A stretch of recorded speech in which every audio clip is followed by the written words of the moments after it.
Welcome back to ISOJ. Nice to have you back. 2 games of hoops last night, and we now have another team booking a flight to Cancun as we speak. The Cleveland Cavaliers have been eliminated from playoff contention, and let's get into this first. You should probably like the video and subscribe if you're here. That'd be cool. Have a good one. Because I didn't think that the Pacers would be able to do it this series. But so far in this run, they have outclassed the Cavaliers, which is crazy. Like, this is a team that we all thought was going to be an NBA finalist. You know, we thought we looked past the lights were too bright meme, but here we are again. And the lights might be too bright. I think free is the best way to describe the way that they played. Like, it's not a case of give Tyrese the ball and let him dictate the offense for all of us. Because as we saw in this series, Tyrese Halliburton doesn't need to score to be effective. He doesn't need to have the ball in his hands to be effective because production can come out of so many different players. Andrew Nembhard might have a 20-point game. Obi Toppin had a 20-point game. Miles Turner might give you 20. Pascal Siakam is always there to give you buckets whenever you need him. This team is just so well constructed. To get to the series, the Cavs have blown a lot of leads in this series and a lot of ways where the Pacers just somehow get back in the game. And I've said this before and I'll say it again. The Pacers are a team. Blink and you'll miss it. Like, you could be against the Pacers. You were up 5, 10, 15 points and suddenly that lead goes. That happened in last night's game. The Cavs are up 19 points in the second quarter and then Tyrese Halliburton showed up 15 points on his back, 5 of 5 shooting from the field in the second quarter alone. This is a team and these are players who don't quit. They will fight back. I don't know if that's just Rick Carlisle being one hell of a head coach, because he is one hell of a head coach. There is so much more to this Pacers team that we think. We all thought this Cavs team was one of the best modern offenses, right? Could go down in history as a great regular season team. Fair enough. But here in the playoffs, they were lapped. They were lapped, gapped. I can't think of any other word. Put it in there. The Pacers are a team that have always kind of had the Cavs' number, though. In the regular season, in between the 4 games that they played together, the Pacers were 3-1. Now it goes up to 7-2. Everything that we've seen from this Cavs team about having a good offense and having different players to give you certain things and how well they play as a unit and the cohesion between them, that went away. I don't know if it's them being injured to start off the series and then having to thus rely on Donovan Mitchell, but it feels like they went to the well of Donovan Mitchell a bit too much in this series. And God, when he missed those 3 free throws, all 3, I thought, man, this guy shoots, Donovan Mitchell's like an 85% free throw shooter. At the very worst, I'd expect 2 of those to go in. When I saw him miss all 3, that was scary. But they forced the Cavaliers to play more isolation. And yeah, I know, the name of the channel, I get it. Even I'm enough to say that style can't win you titles. Look, this is a team that was built off my turn, your turn basketball, and it doesn't work. I feel like they lost their identity as like this fluid offensive and defensive unit and kind of caved in this moment. And the big question is, now that the series is over and now that we can look back at this season for the Cavs as a whole, what's next for this team? Because I'm not sure. Do you just run it back with the same core and say, look, we were injured, we were banged up, there are a lot of nagging injuries between some of our players, fair enough.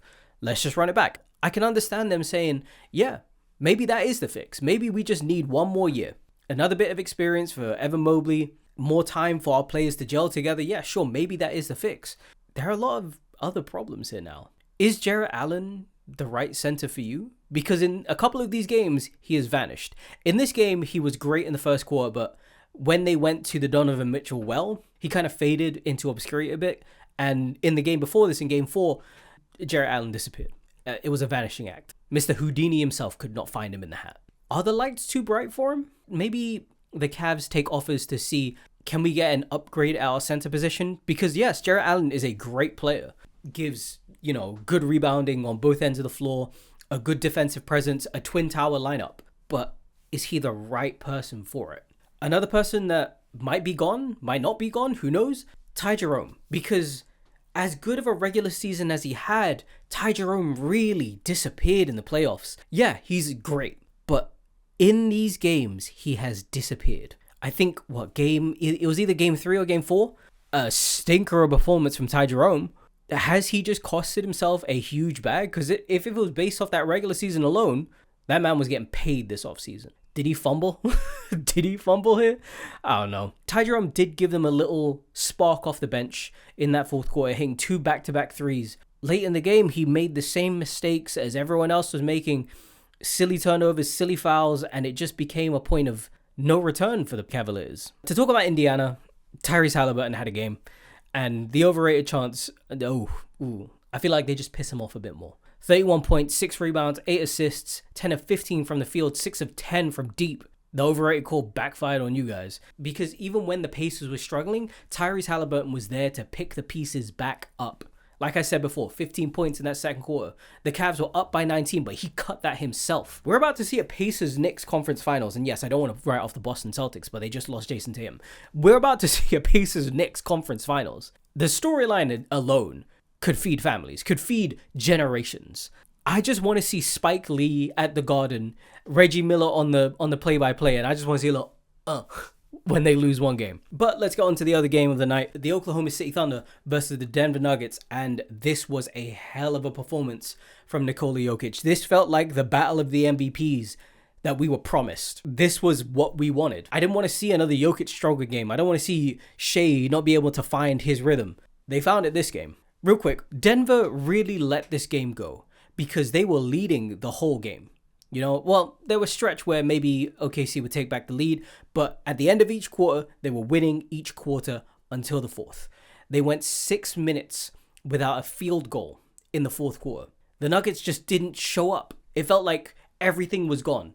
But sadly, the best player in the world did show up and kept them alive throughout. 44 points, 15 rebounds, 6 of those offensive, 5 assists. OKC found a way to stop Jokic from getting other people involved in the play and just said, you got to score, buddy.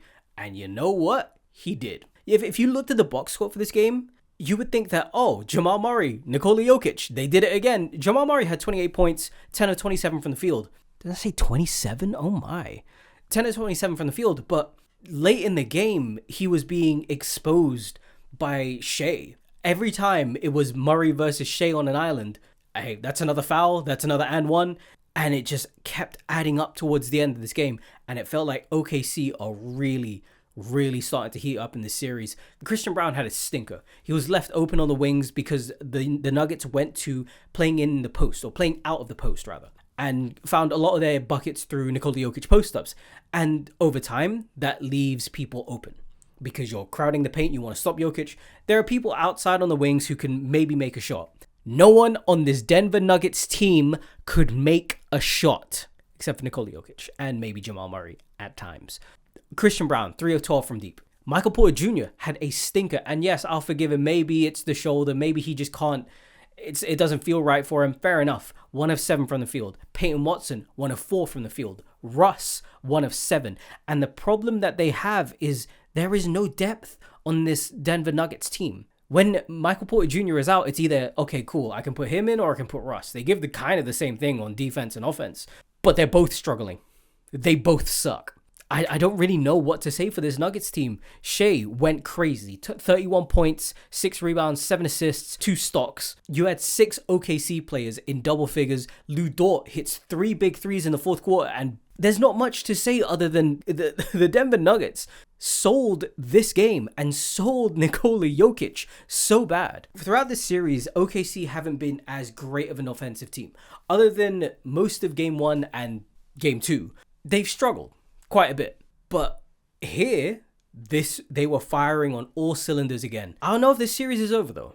Of course, Denver are a team that are able to clutch up and, make something out of nothing. When you can't win off of a 44-15-5 Nikola Jokic game, I don't know what I can say. Like, a huge point of this game, and especially Game 4, right? In Game 4, OKC bench had 38 points, 8 of 18 from 3.